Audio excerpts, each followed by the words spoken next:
Good morning. I guess you're wondering why I'm here. I guess he told you. I'm your new associate pastor. No, that's not right. I'm here today to tell you a short story, but a true story. True because I was involved in it, and I know the people involved in this story. It's a story about John and Martha. I can use their names now. They're long deceased. John was a circuit preacher, and those who are maybe over 35 might know what that is.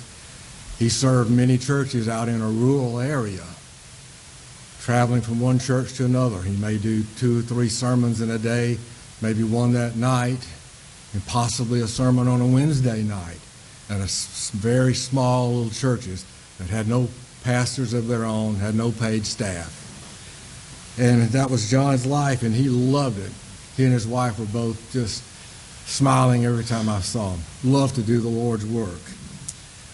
But later, there wasn't much money there. And of course, I'm sure that they gave away a lot themselves. And so they weren't poor necessarily, but there was not a lot of money.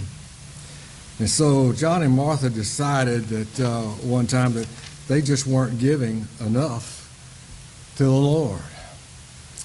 And at that time, and I was privy to this with a few individuals that knew him, that I think they were probably at about the 4% level in their giving.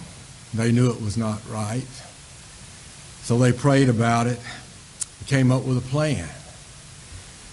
And their plan, they made a pact with God that they would give 1% more each year to God on January 1st of each year. They stayed with this plan a long time, and I know personally because I talked to him when he went from 13 to 14%. They never stopped at the 10. And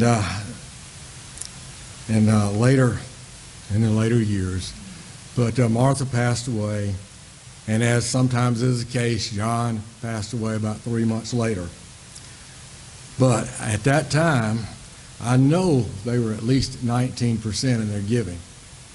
John never said they had stopped, and I know they were still giving. Unbelievable giving. And this is just an example. This is not anything to shame anyone here or to do that. This is just to tell their story of what they did. And so what you need to do, if you think maybe you're not giving enough, if that's the way it is, you need to pray about it. Pray with your spouse if you have one, and see what you need to do. Since this is stewardship time, I think this story fits with the elements of stewardship. And that is, you pay God first. God is your priority. John and them made it their priority. You pay God first, then you pay everything else.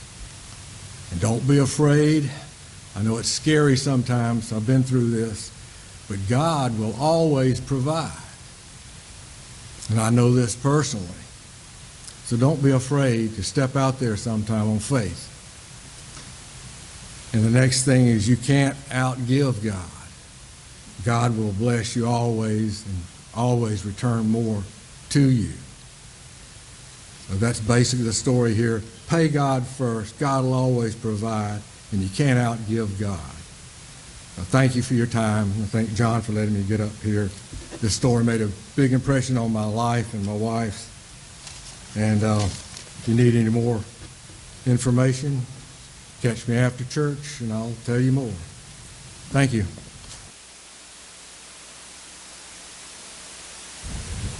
Thank you, Marvin. Marvin told me that story this week, and it certainly made an impression on me. And I think the reason it did is because that's a story that all of us can relate to, and it can be your story. I don't know where you guys are at in your giving this morning. You may be not giving at all. You may be giving 2%. You may be giving 20%. Wherever you're at this morning, my encouragement to you is exactly what Marvin said. First of all, go pray. See if you are where the Lord has called you to be. That's an uncomfortable thing. That's a scary thing. I know that. And then when you have done that, make a plan. Okay, it's a scary thing to jump from 2% to 10% all at once. You don't have to do that. My challenge to you as we get into 2023 is improve your giving. Maybe it's that 1% that Marvin talked about. Maybe for you, the challenge is not to improve your giving, it's to start. Maybe for you, it's not to increase your giving, it's to improve your consistency. Whatever the case may be, I encourage you to make the story that Marvin told your story. And y'all, I'm not